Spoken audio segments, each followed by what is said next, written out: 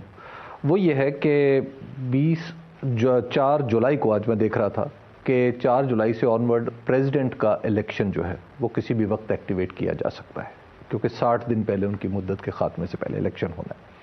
آپ کو لگتا ہے کہ آئندہ صدر بنانے میں پی ڈی ایم کامیاب ہو جائے گا؟ ظاہر ہے یہ آپ کی بہت ساری اسٹریٹجی پہ ڈیپینڈ کرتا ہے, اور وہ آصف علی زرداری بھی ہو سکتے ہیں. میں نے اتنا آگے سوچا نہیں ابھی, میں نے اتنا آگے تک نہیں سوچا, کیونکہ مطلب آگے سے مراد اونلی 7 months نہیں, لیکن میں سمجھ رہا ہوں کہ پاکستان کا جو کرائسس ہے نا وہ اب شروع ہو گیا ہے. میں سمجھتا ہوں کہ جنوری میں اور فیبری میں پاکستان کا کرائسس بہت بڑھ جائے گا. میں معاشی کرائسس کی بات کر رہا ہوں. جو ہماری معیشت ہے نا وہ اس وقت جب سے یہ چور آئے ہیں انہوں نے اس کو تباہ کر دیا. یعنی ان کے پاس نہ کوئی پلان تھا, نہ کوئی روڈ میپ تھا. انہوں نے جو آ کے حرکتیں کی ہیں, مارکیٹس پینک کر گئی. اور ویسے میں بار بار ٹی وی پہ کہہ بیٹھا ہوں کہ اگر آپ نے اس وقت اس ہماری حکومت کو ہٹایا تو جو سیاسی استحکام جب ختم ہوگا تو کوئی بھی معیشت کو نہیں سنبھال سکے گا.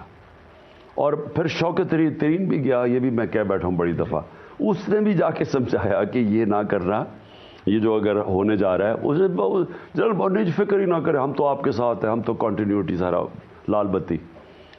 لیکن جب سے یہ ہلی ہے ہماری گورنمنٹ کے بعد, یہ جو معیشت کی اندر جو انسٹیبلٹی آئی ہے, اب یہ صرف اور صرف الیکشن سے ٹھیک ہوگی, کیونکہ یہ اب بڑھتی جا رہی ہے. یعنی باہر بھی مارکیٹس, پاکستان کے اندر بھی, اس ساری گورنمنٹ کے اوپر ایک کانفیڈنس کھو بیٹھا. خان صاحب 2018 میں جب آپ نے ملک سنبھالا تھا اس وقت بھی معیشت کافی مشکلات میں تھی, آپ اسے نکال کے لے آئے.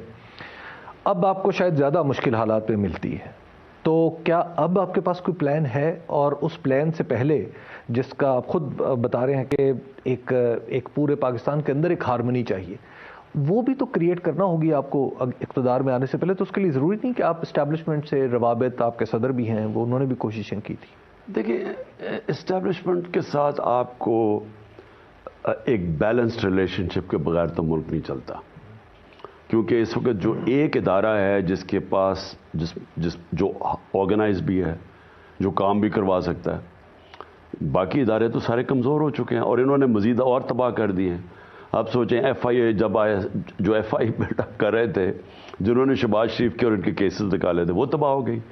نیب نے 480 ارب روپیہ ہمارے 3 سالوں میں اکٹھا کیا تھا.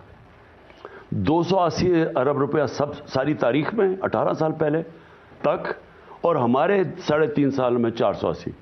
تو وہ نیب تباہ ہو گئی, ان کو سارے انہوں نے ختم کر دیا. نیب تو irrelevant ہو گئی, اس کے اوپر اپنا آدمی بٹھا کے اپنے کیسز ختم. ایف آئی اے ختم, اپنا آدمی بٹھا کے اپنے سارے کیسز ختم.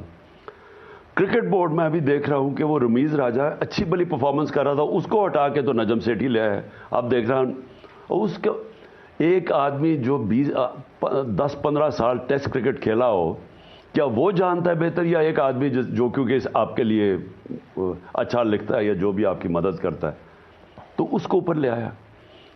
سارے پاکستان کے ادارے کمزور ہیں, تو ایک ادارہ جو تکڑا ہے وہ ہے فوج, کیونکہ وہ چلتا ہے, وہ اس میں انٹرفیرنس نہیں ہے. تو اس کی ضرورت تو پڑنی ہے آپ کو. اگر میں صرف آئی ایس آئی کی اب بات کہہ دوں, اگر صرف آئی ایس آئی کو استعمال کیا جائے اس ملک میں کرپشن کے, high level corruption, money laundering, سارا پاکستان کی رولنگ ایلیٹ ڈالر باہر بھیج رہی ہے. خان صاحب آپ نہیں کہتے ہیں کہ ایسے ابھی میری ذرا بات سن, میں آپ کو بتاتا ہوں ہو کیا رہا. ڈالر کی کمی ہے نا, ہم کیوں مار کھا رہے ہیں؟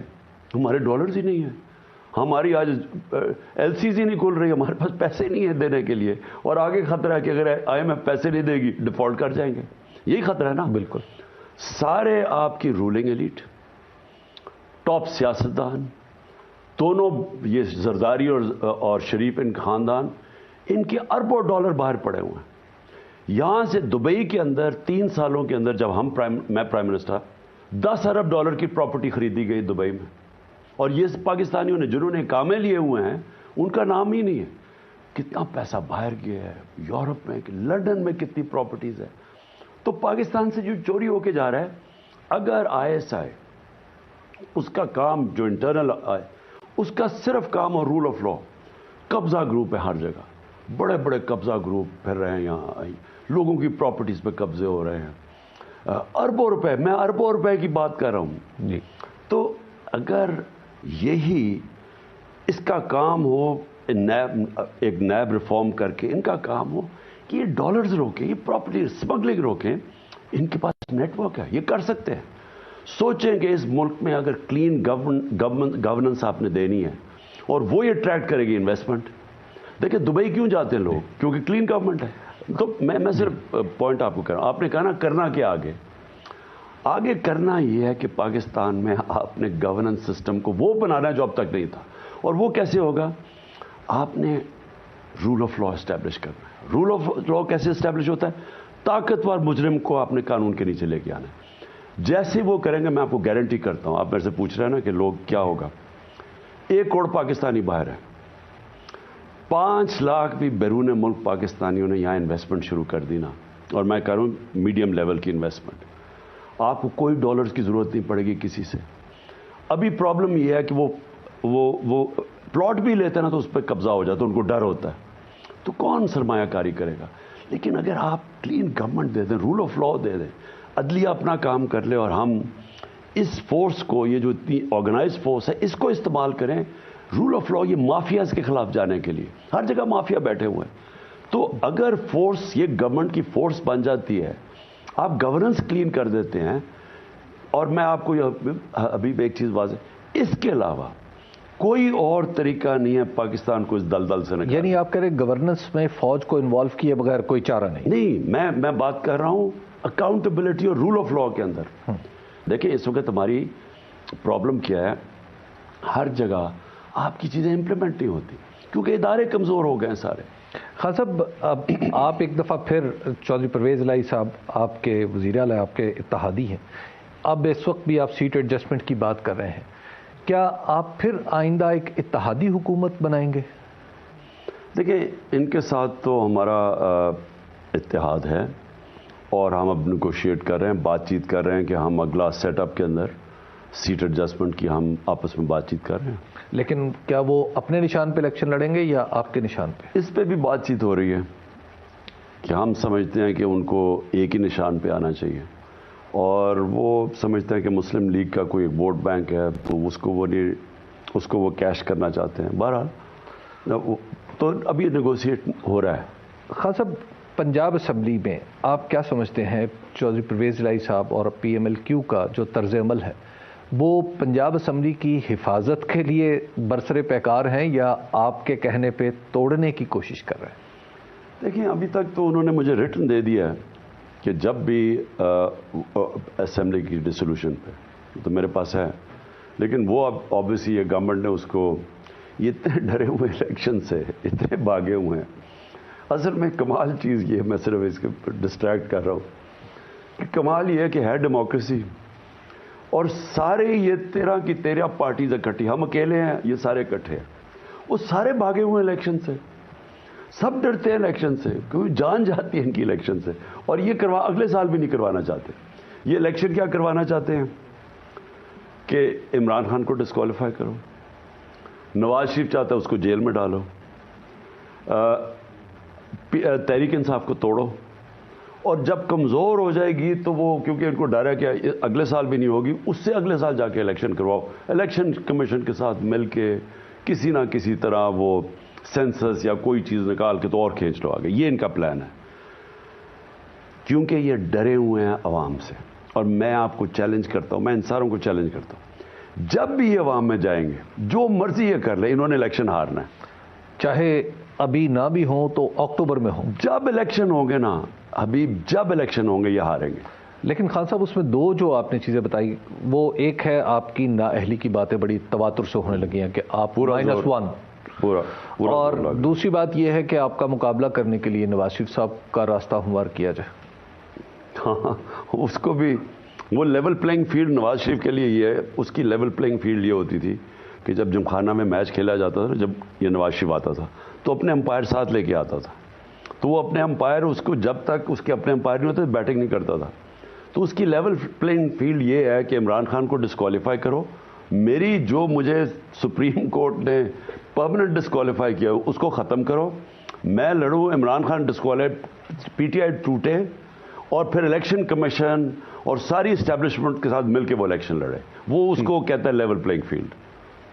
جی خان صاحب ایک بتائیے گا کہ آپ کی جو آپ نے ابھی ایک شرط رکھ دی ہے کہ صوبائی اسمبلی آپ دونوں اس وقت توڑیں گے, دوسری یعنی کے پی کی, جب پنجاب کی ٹوٹے گی.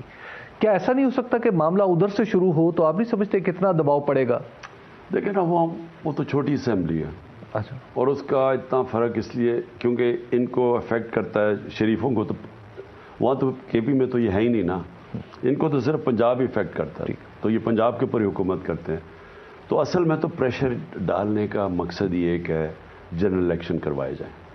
اور جنرل الیکشن کیوں کروائے جائیں؟ اس لیے نہیں کہ ہمیں ٹائم میں ہماری پارٹی کمزور ہوگی, اس لیے جنرل الیکشن کروائے جائیں کہ پاکستان کی معیشت بیٹھتی جا رہی ہے. میرے خیال میں یہ حالات بگڑتے جائیں گے.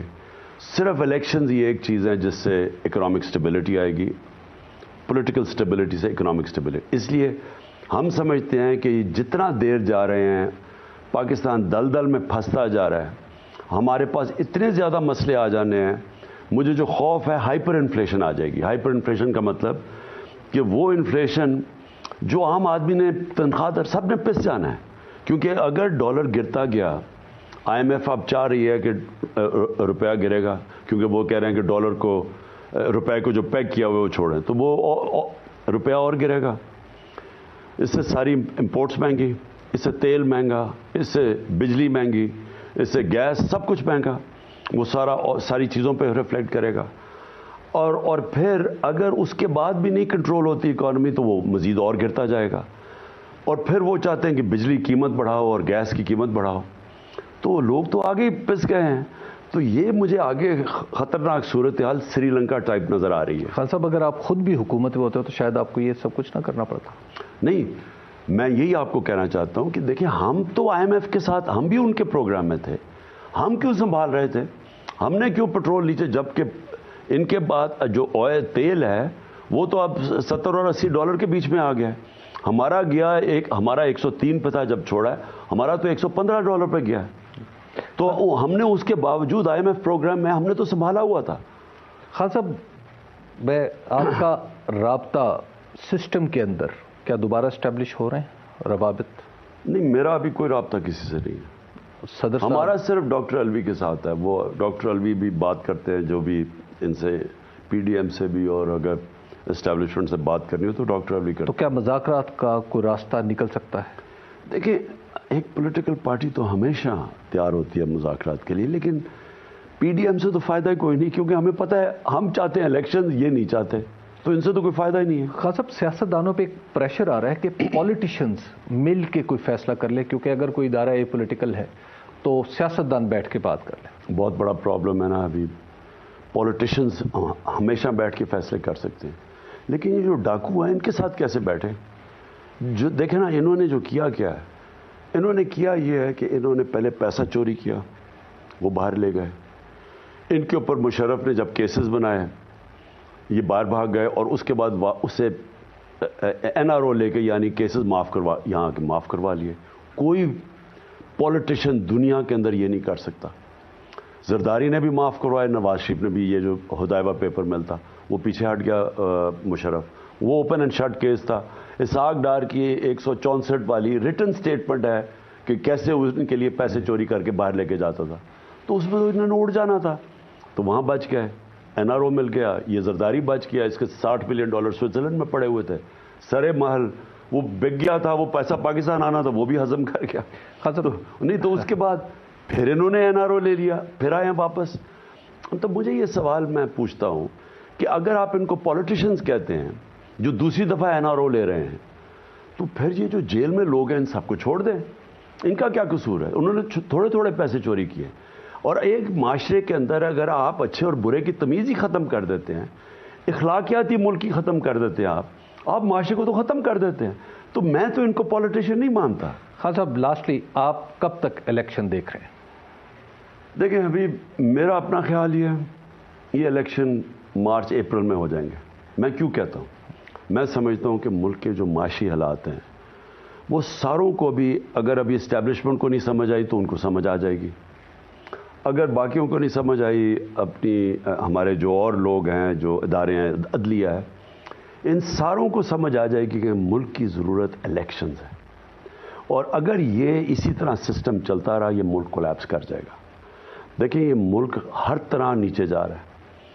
ایک تو فائنینشلی بینکرپٹ ہو گیا, دوسری میں آپ کو بات بتا دوں کہ اخلاقی طور پہ یہ تباہ کر رہے ہیں ملک کو.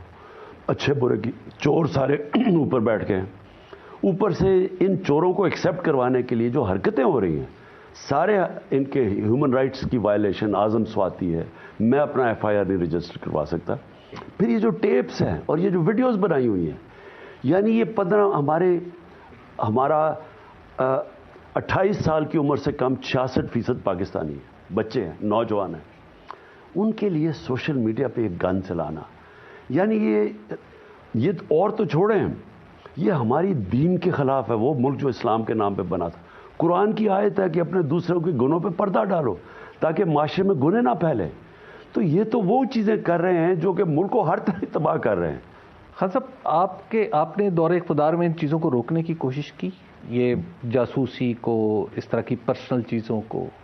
ہمارے دور میں کب اس طرح کی چیزیں آئی تھیں؟ ہم نے بڑی کوشش کی, اور ہم نے یہ بھی سوشل میڈیا کے اوپر بھی ہم نے کہا کہ ان کے اوپر بھی کوئی لمٹس آنی چاہیے. وہ کوشش کی, لیکن وہ صحیح معنی میں وہ یعنی مشاورت نہیں ہوئی ہوگی. اس کے خلاف میڈیا کھڑا ہو گیا کہ جی آپ میڈیا کے اوپر کوئی تنگی کر رہے ہیں. لیکن دیکھیں ہر دنیا کے معاشرے میں لمٹس ہوتی ہیں. آپ اپنے لوگوں کو پروٹیکٹ کرتے ہیں, اپنی نوجوان اپنے یوتھ کو پروٹیکٹ کرتے ہیں. آج یہ ہے سوشل میڈیا کا زمانہ. آپ اگر یہ گن چلائیں گے, اور آج کل کیا مشکل ہے, آپ آرٹیفیشل انٹیلیجنس کے ذریعے سافٹ ویئر بنے ہوئے ہیں, آپ آدھے گھنٹے میں کسی کے اوپر گندی کوئی فلم آڈیو بنا دیں. اگر آپ یہ چلا رہے ہیں صرف اس لیے کہ ہم کسی طرح ہم قبول کر لیں ان چوروں کو, یہ تو نہیں ہونے لگا نا. لیکن ان چوروں کو کتنی بڑی قیمت ادا مسلط کیا.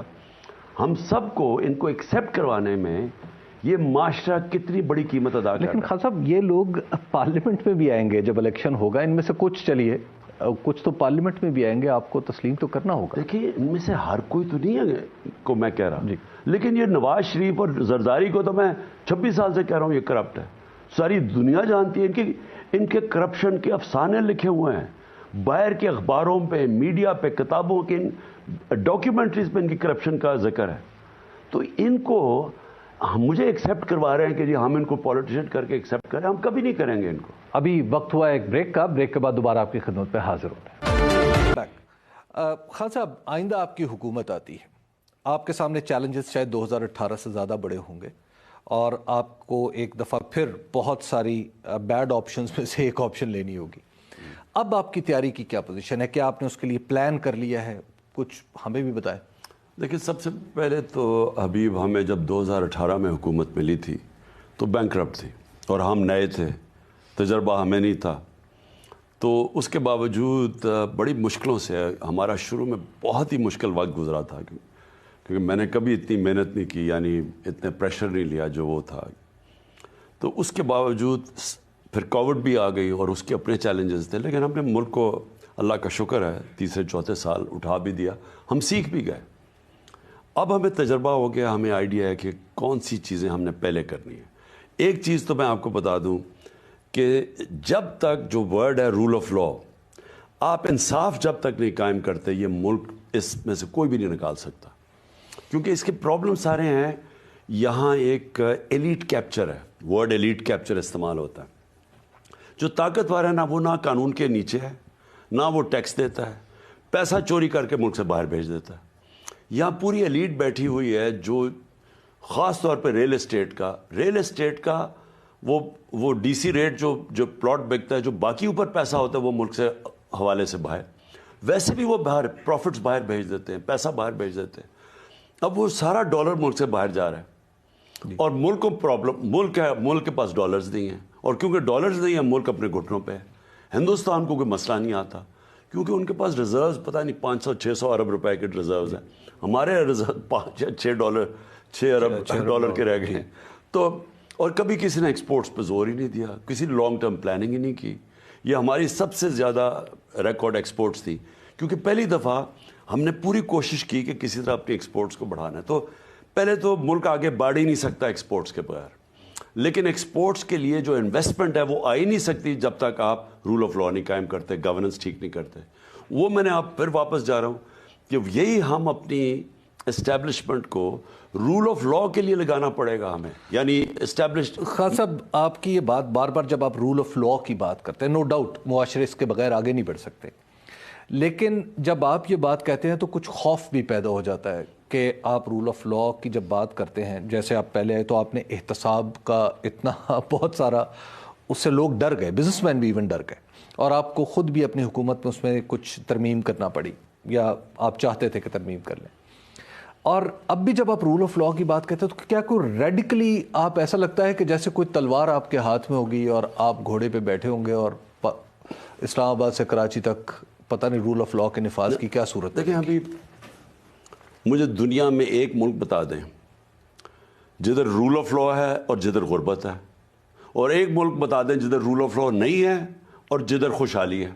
ایک ملک نہیں ہے. نہیں, سارے ملک جو غریب ہیں وہاں رول آف لا نہیں ہے, سارے ملک جو امیر ہیں وہاں رول آف لا ہے. لیکن سختی, اس کے لیے سختی کی حد کیا ہوگی؟ میں کہہ رہا ہوں کہ پاکستان کے لیے یہ جو میں 26 سال پہلے انصاف کی تحریک شروع کی تھی, اس ملک میں جب تک آپ انصاف نہیں قائم کریں گے یہ ملک وائبل ہی نہیں ہے, سالونٹ ہی نہیں ہے, پیر پہ نہیں کھڑا ہو سکتا. کیونکہ دیکھیں ہو کیا رہا ہے, ایک چھوٹا سا ایک طبقہ اوپر بیٹھ کے اس کا خون چوس رہا ہے. اس کو آپ بار بار این آر او دے دیتے ہیں, آپ ان کے لیے پریولیجز کر دیتے ہیں, قانون ان کے لیے بدل دیتے ہیں, ان کے پاس ٹیکس وہ نہیں دیتا ہے. اب آپ اگر ہم سمجھتے ہیں کہ ہم ملک کو وائبل کریں گے تو کوئی مغربی ملک دیکھ لیں, کوئی سوئٹزرلینڈ دیکھ لیں, یورپ دیکھ لیں, انگلینڈ دیکھ لیں, امریکہ دیکھ لیں, اسکینڈینیویا دیکھ لیں, یہ کیوں کامیاب ہے؟ کیونکہ طاقتور قانون کے نیچے وہ ٹیکس دیتا ہے, وہ غلط کام نہیں کرتا. اچھا وہ لوگ آزاد ہو جاتے ہیں, آپ جب انصاف دیتے ہیں لوگوں کو آزاد کر دیتے ہیں. کیوں یہاں پاکستانی باہر, لیکن آپ کے انصاف سے کچھ لوگ ڈرتے بھی نہیں. ابھی میں سمجھا دوں پہلے, کیوں پاکستانی یہاں سے بلیک کا ویزا غلطی سے اسمگلنگ کر کے باہر جاتے ہیں اور پیسے کھڑے ہو جاتے ہیں پیر پہ؟ کیوں ہوتے ہیں؟ کیوں؟ پیسے تو نہیں کوئی بانٹ رہا, لیکن وہاں انصاف ہے, محنت کرتا ہے, اس کو وہاں کوئی قبضہ گروپ نہیں ہے. مجھے بتائیں قبضہ گروپ کیوں یورپ میں نہیں ہے, کیوں امریکہ میں نہیں ہے؟ قبضہ گروپ اس ملک میں جدھر انصاف نہیں ہے, جدھر رول آف لا نہیں ہے. قبضہ گروپ کیسے کدھر آپریٹ کرتا ہے؟ کمزور کے اوپر. میں کمزور کی زمین, طاقتور کی تو میں زمین نہیں قبضہ کرتا, میں کمزور کی کر لیتا ہوں. ساری جگہ طاقتور کمزور کے اوپر قبضے کر رہا ہے اور وہ ملک آگے نہیں بڑھ سکتا. اور پھر سے میں کہتا ہوں اوورسیز پاکستانی کبھی یہاں انویسٹ نہیں کرے گا, سرمایہ کاری آئے گی نہیں. اتنا بڑا ہمارا 1 کروڑ اوورسیز پاکستانی, وہ کیوں نہیں آتا؟ کیونکہ رول آف لا نہیں. آپ کتنے عرصے میں یہ تاثر بنا دیں گے, جیسے آپ کہہ رہے ہیں کہ 5 لاکھ لوگ بھی یہاں پہ انویسٹ کر دیں, کتنا عرصہ لگے گا آپ کو رول آف لا کا تاثر قائم کرنے میں کہ دنیا سمجھے کہ ہاں؟ دیکھیں اس میں سارے, میں اکیلا نہیں ہوں گا, یہاں داروں کو سب کو پہلے تو قوم کو فیصلہ کرنا پڑے گا کہ کیا ہم نے بیکاریوں کی طرح کہ میں مانگنے نہیں آیا لیکن مجبور ہوں, کیا ہم نے ایسے گزارا کرنا ہے؟ کیا ہم نے ہاتھ پھیلا کے یا ذلیل ہوتے رہنا ہے کہ اس لیے تو پاکستان نہیں بنا تھا؟ یا کیا خوددار ایک لا الہ الا اللہ کا مطلب کیا, پاکستان کا نعرہ کیا, جو کہ خودداری کے اوپر, غیرت کے اوپر ایک عظیم قوم بنا تھا ہم نے. تو اگر ہم نے وہ بننا ہے تو یہ غلط فہمی میں سارے ادارے دیکھ لیں جو بھی ہیں, اگر یہ ملک اکٹھا ہو کے اب اس طرف نہیں جائے گا لا الہ الا اللہ پہ, جس کے لیے ایک عظیم خواب کہ ہم نے عدل اور انصاف, جو مدینہ کی ریاست میں سب سے پہلے تو عدل اور انصاف قائم ہوا تھا, پھر خوشحالی آئی تھی. تو اگر یہ قوم ادھر نہیں جائے گی, مجھے افسوس سے کہنا پڑتا ہے یہ قوم وائبل ہی نہیں رہے گی. آپ کو پتہ ہے 7.5 لاکھ پاکستانی, جس میں ٹاپ پروفیشنلز, ڈاکٹرز, انجینئرز, صرف 7 مہینے میں ملک چھوڑ کے باہر چلے گئے. تو پاکستان کے اوپر تو امید ہی ختم ہوتی جا رہی ہے لوگوں کو.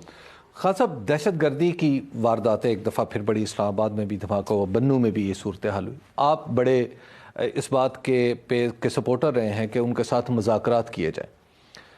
اب آپ کو کیا لگتا ہے آپ حکومت میں بھی رہے, آپ نے افغانستان کا چینج بھی دیکھا, پھر مذاکرات بھی ہوئے, اب آپ کو کیا لگتا ہے؟ دیکھیں حبیب, ہماری بڑی خوش قسمتی تھی کہ ایک گورنمنٹ افغانستان میں آ گئی جو پرو پاکستان تھی. یہ جو موجودہ حکومت ہے, جو پچھلی حکومت تھی, 3 ڈفرنٹ دہشت گرد کے گروپس آپریٹ کر رہے تھے پاکستان میں افغانستان سے. وہ اگست میں گری ان کی گورنمنٹ, ان کی گورنمنٹ آ گئی, یہ پرو پاکستان گورنمنٹ تھی. پاکستان نے پتہ نہیں لاکھوں لوگوں کو ایویکویٹ کروایا افغانستان سے, کیونکہ یہ گورنمنٹ ہمارے سے فرینڈلی تھی. تو ہمیں سفارشیں, مجھے آتی تھی سفارشیں پرائم منسٹرز کی, یورپین, کینیڈین, وہ مجھے کر رہے ہیں, مجھے شکریہ ادا کر رہے ہیں کہ پاکستان نے ان کی مدد کی ایویکویشن میں. ساری دنیا ہمارے سے خوش تھی کیونکہ ہمارے ان سے تعلقات اچھے تھے. تو اس کے بعد کیا ہوا؟ اصولاً تو ہونا چاہیے تھا کہ ٹی ٹی پی جب اس نے پاکستان واپس آنا تھا, ایک فرینڈلی ہماری گورنمنٹ تھی وہاں, تو ہمارے لیے تو بڑا آسان ہونا تھا ان سے نیگوشیٹ کر کے, اور ایسی سیٹلمنٹ ان سے ہوتی, اور اس میں پیسے چاہیے تھے. ہم نے ایکسٹرا پیسے بھی ان کے لیے ریلیز کیے تھے. فاٹا کے لیے ایکسٹرا پیسے ریلیز کیے تھے جو فیڈرل گورنمنٹ نے آ کے بند کر دیے. یہ جو چوروں کی حکومت آئی انہوں نے بند کر دی. اگر ہم وہاں اس وقت ان کی سیٹلمنٹ کے لیے جو پیسے تھے اور مرجر کے لیے جو ان کے پیسے خرچ کرنے تھے, کیونکہ یہ بڑا خطرناک ہے, میں آج آپ کو کہہ رہا ہوں, اگر وہاں پھر سے وائلنس شروع ہو گیا, جو مجھے خدشہ آیا, کیونکہ اب افغانستان کی حکومت بھی ہماری اتنی پرو نہیں ہے. وہ بلاول بھٹو ساری دنیا میں بھاگا پھر رہا ہے, سنا 2.25 ارب روپے آپ نے ٹورز پہ خرچ کر. میں نے اپنے خود پیسے خرچ کیے. اب تو وہ یہ بھی کہتے ہیں, میں یہ انتظار, جب یہ کہا میں انتظار کر رہا ہوں کہ مجھے ذرا کوئی پتہ چلے پیسے خرچ کیے ہیں اس نے, کیونکہ چھٹیاں ہو رہی نا. تو جدھر جانا چاہیے تھا افغانستان, ادھر تو گیا نہیں. جانا تو افغانستان میں چاہیے تھا جدھر ہمارے لیے 2500 کلومیٹر کا بارڈر ہے, اور یہ بڑا ڈیلیکیٹ سچویشن ہے. میں نے جب یہ افغانستان ہوا, جو سارا مسئلہ تھا, دیکھیں ہمیں یہ بہت بڑی اپرچونٹی مل گئی تھی کہ مکمل طور پہ ہمارے اس بارڈر کے اوپر امن ہو جائے. لیکن اب مجھے خدشہ یہ ہے کہ اگر وہاں تعلقات مجھے اتنے اچھے نہیں لگ رہے ہیں, میں نے تو دیکھ رہا تھا ہرات میں پاکستان ایمبیسی کے باہر مظاہرے بھی ہوئے ہیں, تو مجھے خطرہ یہ ہے کہ اگر ہمارے ان کے تعلقات ٹھیک نہ رہے اور ان کی مدد نہ رہی ہمیں, تو یہ ہمارا بارڈر تو ایک پہلے ہی ملک کے معاشی حالات برے ہیں. تو اگر یہاں دہشت گردی شروع ہو گئی, جو پہلے 10 سال آپ سب جانتے ہیں کہ کیا ہوا, اور خاص طور پہ جب اسلام آباد کے اندر یہ جو ہوا ہے, تو یہ ہمارے لیے تو خطرے کی گھنٹی بج رہی ہے اس وقت. یہ سچویشن بڑا خطرناک ہے ہمارے لیے آگے. خان صاحب, آپ کا بہت بہت شکریہ کہ آپ نے ان حالات پہ روشن ڈالی اور ان کو ایکسپلین کیا. آپ کی طبیعت اب آئی ہوپ کہ انشاءاللہ الحمدللہ. تو کب تک ہم آپ کو دوبارہ دیکھ سکتے ہیں؟ کوئی مہینہ وہ کہتے ہیں کہ پوری ٹھیک ہوتے ہوئے لگے گا انشاءاللہ. ہمیں دیجیے اجازت. اللہ نے